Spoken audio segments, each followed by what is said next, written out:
장 8절에서 21절까지 우리 교독으로 읽도록 하겠습니다.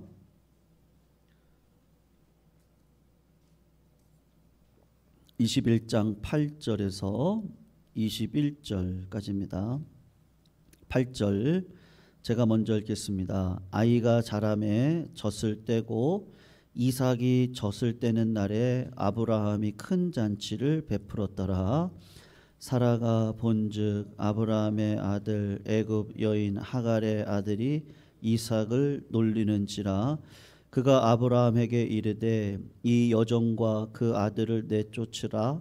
이 종의 아들은 내 아들 이삭과 함께 기업을 얻지 못하리라 하므로 아브라함이 그의 아들로 말미암아 그 일이 매우 근심이 되었더니 하나님이 아브라함에게 이르시되 내 아이나 내 여종으로 말미암아 근심하지 말고 사라가 내게 이른 말을 다 들으라. 이삭에게서 나는 자라야 내 씨라 부를 것임이니라. 그러나 여종의 아들도 내 씨니 내가 그로 한 민족을 이루게 하리라 하신지라. 아브라함이 아침에 일찍이 일어나 떡과 물 한 가죽 부대를 가져다가 하갈의 어깨에 메워주고 그 아이를 데리고 가게 하니 하갈이 나가서 부엘세바 광야에서 방황하더니 가죽 부대에 물이 떨어진지라. 그 자식을 관목 덤불 아래에 두고 이르되 아이가 죽는 것을 참아보지 못하겠다 하고 화살 한바탕 거리 떨어져 마주 앉아 바라보며 소리내어 우니 하나님이 그 어린아이의 소리를 들으셨으므로 하나님의 사자가 하늘에서부터 하갈을 불러 이르시되 하갈아 무슨 일이냐 두려워하지 말라. 하나님이 저기 있는 아이의 소리를 들으셨나니 일어나 아이를 일으켜 내 손으로 붙들라. 그가 큰 민족을 이루게 하리라 하시니라. 하나님이 하갈의 눈을 밝히셨으므로 샘물을 보고 가서 가죽 부대에 물을 채워다가 그 아이에게 마시게 하였더라. 하나님이 그 아이와 함께 계심에 그가 장성하여 광야에서 거주하며 활 쏘는 자가 되었더니 우리 같이 읽습니다. 그가 바란 광야에 어머니가 그를 위하여 애굽 땅에서 아내를 얻어 주었더라. 아멘. 성도님들 신앙생활 하실 때 우리 운동도 그렇잖아요. 폼도 중요하고요. 그 폼으로만 또 안 되잖아요. 그 폼을 가지고 리듬을 타면서 운동을 하셔야 됩니다. 그래서 유도 같은 거 할 때 어떻게 합니까? 이렇게 뒤집어지는 걸 잘해야 되잖아요. 낙법이라고 해야 되나요? 이제 그런 걸 먼저 배웁니다. 축구 선수도 리듬을 타야 되니까 이게 끝까지 운동 선수로 자기 생명을 유지하려면 태클이 들어올 때 잘 방어를 해야 되는 이제 그런 일들이 굉장히 중요합니다. 그러니까는 운동 선수들이 굉장히 생각이 없을 것 같은데 그렇지 않거든요. 굉장히 똑똑하신 분들이 많아요. 왜냐하면 인생을 이 체력을 관리하고 그 체력을 끝까지 유지하고 그리고 승리를 위해서 내가 쓰임 받기 위해서 어마어마한 관리가 들어가고 그럴 때 깨닫게 되는 게 뭐냐면 리듬을 타야 됩니다. 왜냐하면 인생이 좋을 때도 있는데 어떻습니까? 나쁠 때도 있잖아요. 나쁘다고 늘 원망하고 사시겠어요? 그게 아니라 또 리듬을 타기 위해서 관리가 들어가야 된단 말이죠. 그러니까 신앙도 똑같습니다. 신앙생활할 때 보통 한 번 은혜 받고 한 번 기도 응답 받고 그리고 그것 가지고 평생을 끄집어내서 살고 싶은데 그건 바리새인들이고요. 바리새인들은 내가 받았던 옛날의 복, 그래서 나는 이런 사람이에요. 그걸 평생을 끄집어 쓰거든요. 근데 지금은 어떻습니까? 그럼 또 말씀대로 리듬을 타고 순종의 다리에 들어가 하나님의 영광을 위해 살아가는 일을 멈추시면 안 되는데 바리새인들은 그 리듬을 타지 않고 어느 순간 멈췄단 말이에요. 그러니까 하나님께서 예수님을 보내시고 예수님을 통해서 신앙의 성장을 요구하실 때 바리새인들은 오히려 그 예수님을 죽이는 자리에 들어간단 말이죠. 그러니까 하나님의 리듬을 타지를 못한단 말이에요. 그러니까 아브라함도 똑같습니다. 우리가 지난 금요 기도회 때 아브라함이 약속의 아들 이삭을 얻었습니다. 굉장한 은혜를 받았잖아요. 그럴 때 하나님께서 리듬을 타고 가도록 그의 삶을 인도하실 때 좋은 일이 있으면 그 다음에 반드시 어떤 일이 있겠습니까? 안 좋은 일이 있겠죠. 좋은 일이 있으면 인생사가 그렇더라고요. 뭐가 좋을 것 같잖아요. 근데 그게 오래 가지 않습니다. 그리고 또 다른 위기가 봉착되어지고 리듬을 타는 자는 위험을 뛰어넘어 기회의 자리로 들어가지만 리듬을 타지 못하고 지나가는 자들은 그게 위험에 빠져버리는 상황이 되고 만단 말이에요. 여러분 이삭을 낳는 것까지는 좋은데 이삭을 낳고 오늘 본문을 보시면 하나님이 주신 은혜가 있거든요. 약속의 자녀를 받았단 말이에요. 그러면 끝입니까? 이제 시작이거든요. 그럼 하나님께서 요구하시는 게 있단 말이에요. 그런데 오늘 8절을 한번 보시면 아이가 자라서 젖을 떼고 이삭이 젖을 떼는 날에 아브라함이 큰 잔치를 베풀었다. 그렇게 얘기가 나옵니다. 그럴 때 위기가 찾아오는 거예요. 구절을 한번 보시면은 사라가 본 겁니다. 이삭의 어머니 사라가 뭐를 봤냐면 아브라함의 아들 애굽의 여인 하갈의 소생 누구겠습니까? 이스마엘이겠죠. 이스마엘이 이삭을 어떻게 했다 그래요? 오늘 본문을 보시면 9절에 놀리고 있다라고 얘기를 하거든요. 옛날 번역은 희롱을 하고 있다라고 이야기를 했는데 요게 요 희롱하다는 단어가 창세기에 26장에 한 번 나오고 39장에 한 번 나와요. 그러니까 이 단어가 도대체 무슨 의미일까를 우리가 알아야 되잖아요. 이스마엘이 이삭을 희롱하고 놀렸습니다. 그럴 때 창세기 26장에 이 단어가 쓰였는데 이삭이 아내 리브가를 이렇게 껴안을 때 그럴 때 요 놀리다라는 단어를 쓰는 거예요. 그러니까 뭐와 관련되어져 있는 거예요? 약간 이 성적인 의미와 관련이 되어져 있습니다. 그리고 39장에 보시면 보디발의 아내가 요셉을 감옥에 넣기 전에 그를 고소할 때 뭐라고 얘기했냐? 그가 나를 희롱했다라고 이야기를 했거든요. 그러니까 무슨 의미겠어요? 이 의미가 어떤 성적인 의미를 가지고 있단 말이에요. 그리고 출애굽기 32장에 보면 모세가 시내산에 올라가서 십계명을 받고 40일 만에 내려오는데 그때 밑에 아론을 비롯한 이스라엘 백성들이 다 뭐하고 있었어요? 금덩이를 모아가지고 금송아지를 만들고 춤을 추면서 이게 하나님이다 음행을 행하고 있었잖아요. 하나님을 섬기지 않고 음행을 하고 있었던 그거를 가리켜서 출애굽기 32장에 뭐라고 얘기하냐면 그게 희롱하는 건데 바로 이 단어를 쓰고 있단 말이에요. 그러니까 여러분 이 모든 것들을 딱 추론해 보면 지금 이스마엘이 이삭에게 어떻게 하고 있는 거예요? 예, 그 성적으로 굉장히 희롱을 하고 있는 거예요. 그러니까는 왜 그럴까요? 하면 그 당시 가나안 문화가 여러분 우리가 소돔과 고모라가 무너지는 사건도 우리가 같이 공부했었잖아요. 그러니까 그 당시 동성애부터 시작을 해가지고 성적으로 아이들이 장난을 치고 희롱을 하고 하는 일들이 굉장히 많이 벌어졌는데 아니 약속의 자녀가 태어났는데 지금 위기가 찾아왔단 말이에요. 그때 어떻게 해야 돼요? 잘 넘어지고 잘 일어나야 되잖아요.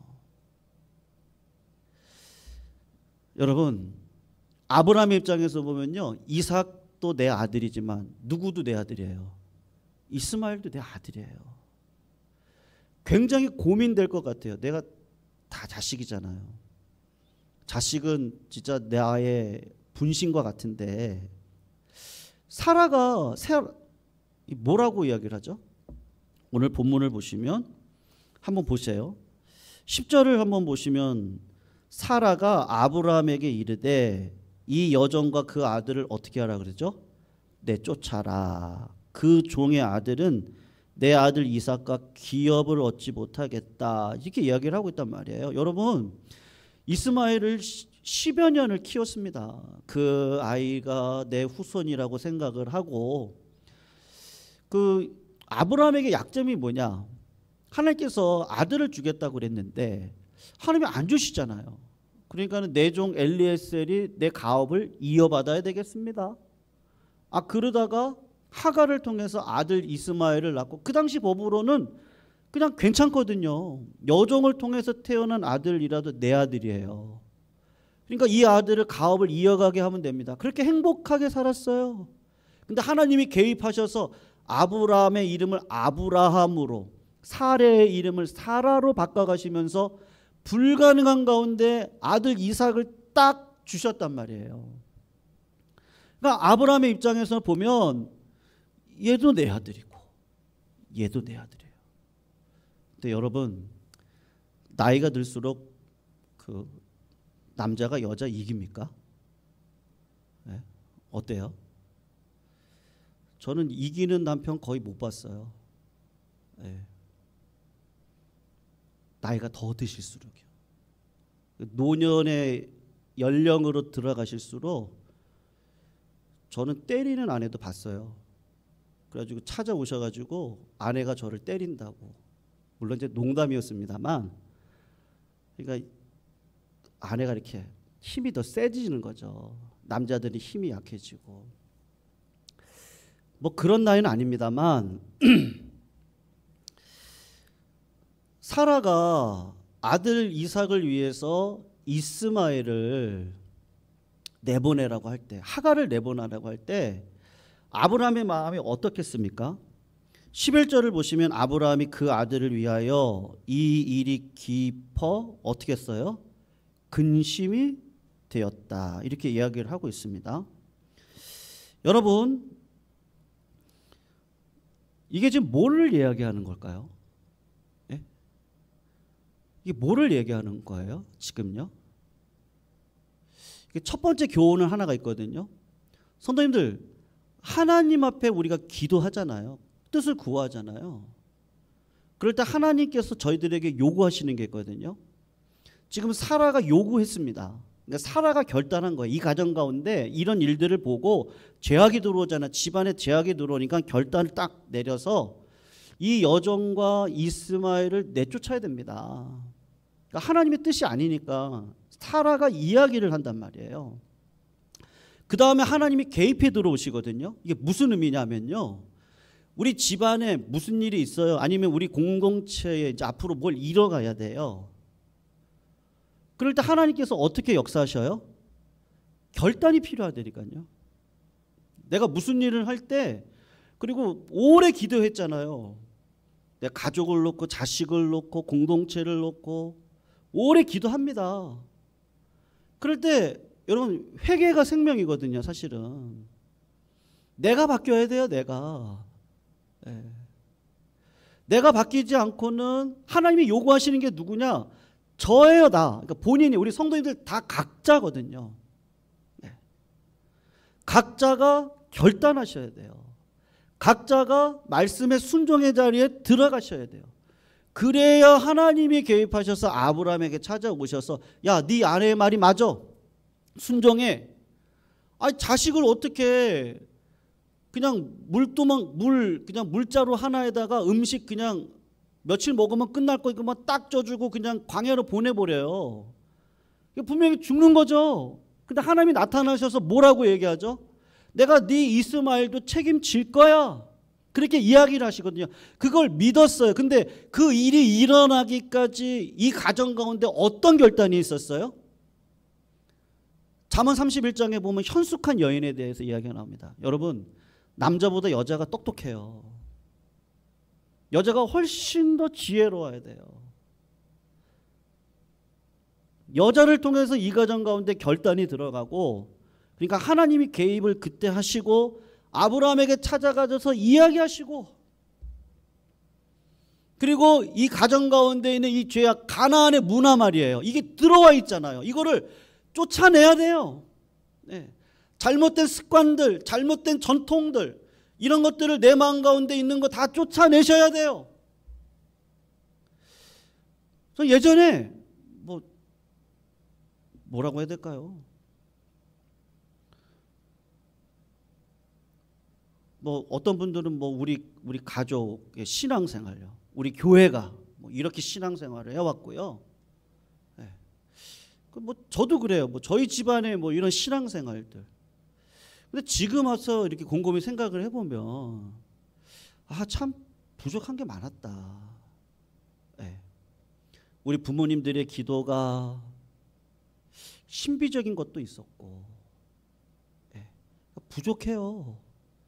나름대로 그 상황 속에서 모든 일들을 해왔지만 우리가 자꾸 바뀌어야 되거든요. 자꾸 회개의 자리에 들어가고 그래야 돼요. 생각해 보면 우리가 그때 열정을 갖고 막 이렇게 했는데 그걸로는 안 되는구나. 지금 하나님께서 말씀하시고 내가 성령으로 살아야 되는데, 그러려면 내 이전 것들은 싹 지워버려야 돼요. 그리고 제로 베이스에서 다시 시작하는 거예요. 매일같이요. 매일같이 하나님, 오늘 하나님께서 나에게 지금 우리 상황들이 있습니다. 성도님들 뭐 가정의 상황도 있고 사업의 상황도 있고 자녀의, 또 우리 교회가 앞으로 나아가야 될 길들, 그리고 막 내 주변에 지금 일어나고 있는 여러 가지 상황들이 있어요. 저 예배 드리러 오기 전에 야탐역에서 8층짜리 상가가 홀랑 불탔더라고요. 그 서현역에서는 예전에 그 어디 백화점에서 또 어떤 젊은이가 막 칼을 들고 다니고, 아니 왜 내가 살고 있는 이 근처에 왜 이런 일들이. 하나님, 이게 지금 뭐예요? 연말 기분도 안 났어요. 성탄절 기분도 안 나고, 연말도 또 항공기 사고로 인해서 하나님, 도대체 이 나라에 지금 무슨 경고를 말씀하시는 거예요? 연말도 그냥 우리 즐겁게 지나갈 수 없었어요. 연초가 시작됐는데 또 야탐역에서 또 1층에서 시작된 불이 그냥 막 활활 타가지고 막 걱정이 되는 거예요. 누가 또 죽으면 안 되는데. 다행히 많이 건져내셨더라고요. 사람 생명이 많이 그래도 희생이 되진 않았는데, 하나님께서 지금 뭐를 하라고 하시지? 네. 우리가 예전에 받은 복 그게 끝입니까? 아니잖아요. 우리가 이제 보시겠지만 22장에 가면 하나님께서 주신 복 이삭을 하나님께 올려드리는 자리에 쓴단 말이죠. 근데 그 시작이 어디서부터 되는 거예요? 그 시발점이요? 누가 결단했어요?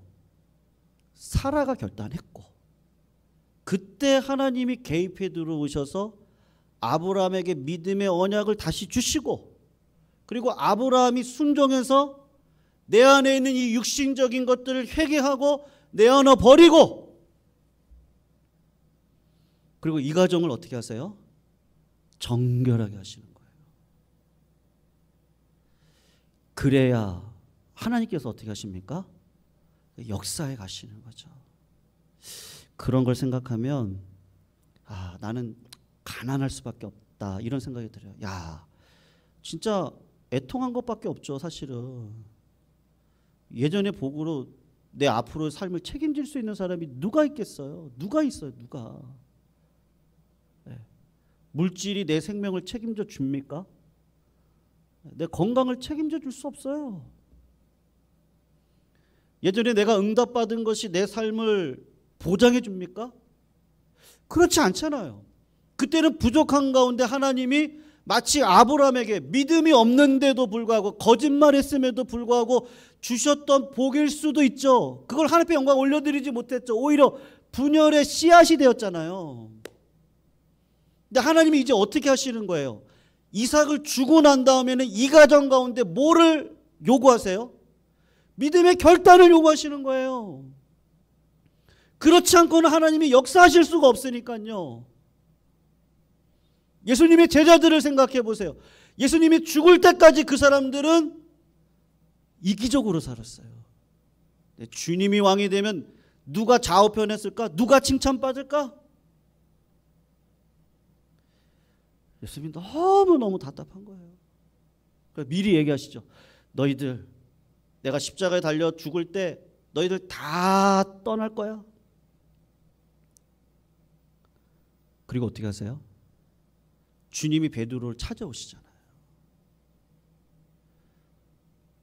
복을 받을 수 없는 자리에 복을 주세요. 그리고 어떻게 하세요? 니네 힘으로 하지 말고 성령을 기다려. 500여 사람들에게 보였거든요. 근데 마가의 다락방에는 몇 명만 모였어요? 120명만 모였어요. 결단하는 자들에게 하나님 어떻게 하시죠? 성령을 부어주세요. 그리고는 베드로가 완전히 바뀌는 거예요. 거기 안에 뭐가 들어가 있습니까? 순종이라고 하는 자리에 들어가. 그리고 하나님이 또 역사를 하시고 또 순종의 자리에 들어가고, 베드로가 내가 기적을 베풀고 안전뱅이를 일으키고 많은 사람들이 와가지고 당신은 신입니다 얘기했을 때 왜 우리를 하나님같이 보느냐? 너희들과 똑같은 사람들이다. 우리도 은과 금은 내게 없거니와 내게 있는 것으로 내게 주노니 누구의 이름을 자랑해요? 나사렛 예수의 이름을 자랑하는 거예요. 이건 뭐 그냥 뭐 마법과 같이 이렇게 하면은 된다 이런 얘기가 아니고 그분의 마음 가운데 뭐가 있는 거예요? 하나님은 하십니다. 근데 어떨 때 하나님이 하셔요? 내가 결단해야 되거든요. 이삭을 바치는 자리까지 가기 위한 씨앗, 지금 내 가정 가운데 있는 그 부정적인 것들, 세속적인 것들, 미신적인 것들, 세상적으로 가지고 왔던 그 모든 것들, 그거를 다 어떻게 해야 돼요? 내가 쫓아야 돼요. 여러분, 하나님이 이삭만 사랑하시는 거 아니라는 거 아시죠? 이스마엘의 그 아이의 울음소리에 하나님의 마음이 미어져요. 왜냐하면 다 내 자식들인데요. 이스마엘도 축복해 주신다니까요. 지금 그 이야기를 하고 싶은 게 아니에요. 하나님은 정말 선하신 분이세요. 악인에게도 똑같이 비를 주세요. 악인이 똑같이 결단하고 성실히 살아가면 그 사람들에게 똑같이 복을 주세요. 근데 그런 얘기 하려고 하는 게 아니고 이거 상징적인 거거든요. 내 안에 그 육신적인 그 이스마엘 거 그런 거 있잖아요. 이거를 내쫓아내셔야 돼요. 그래야 하나님이 역사하시죠. 그래야 여호와의 이레를 경험하죠. 그래야 그 깨끗한 가문을 통해서 메시아라고 하는 하나님의 위대한 그 아들의 십자가에 달려 돌아가심이 부활의 권능으로 성령의 능력으로 하나님의 자녀로 살아갈 수 있겠죠. 근데 이걸 누구부터 시작한다고요? 오늘 사라가 결단하는 거예요. 왜냐하면 하나님 말씀하셨잖아요. 그리고 아브라함이 결단하는 거예요. 그리고 하나님이 그 다음부터 이제 막 개입해 가시기 시작을 하시는 거예요. 하나님이 하실 수 있죠. 근데 하나님이 기다리고 계세요. 왜요? 하나님은 그렇게 작정하셨거든요. 우리를 친구 삼아 주시기로 작정하셨거든요. 이런 영광이 어디 있습니까? 사랑하는 성도님들, 그래서 성도님들이 오늘 기도는 굉장히 위대한 줄로 믿습니다. 왜요? 내가 위대해서가 아니고 하나님 나에게 그런 기도 제목을 주시니 위대하여. 하나님이 상황 가운데 무너지지 않게 하시고 믿음으로 결단하게 하시면 하나님이 그 상황을 이끌어 가시겠다고 하시니 더는 없어요. 아무것도 없어요. 은과 금은 내게 없는데 나사렛 예수의 이름으로 돼요. 왜요? 하나님 하실 거니까요. 언약의 말씀이 내 마음 가운데 들어왔으니까요. 이제 나한테 필요한 건 뭐예요? 나는 그냥 나로는 안 돼요. 난 다 불태워버릴게요. 하나님. 하나님이 개입해 주세요. 어떤 자들에게요? 믿음으로 살아가는 자들에게, 마음이 상해 있는 자에게, 내 모습 내 소유 그대로 다 하나님 앞에 올려드리고 싶은 자들에게. 그런 마음이 들어오니까요, 날마다 배우고 싶어요. 날마다 하나님을 알고 싶어요. 날마다 기도의 자리에 서고 싶어요. 그리고 하나님과 교제하고 싶어요. 왜냐하면 내 힘으로 안 되니까요. 그리고 날마다 하나님 앞에 찬양 올려드리고 싶어요. 그 영광의 하나님이 하시겠다고 하시니까요.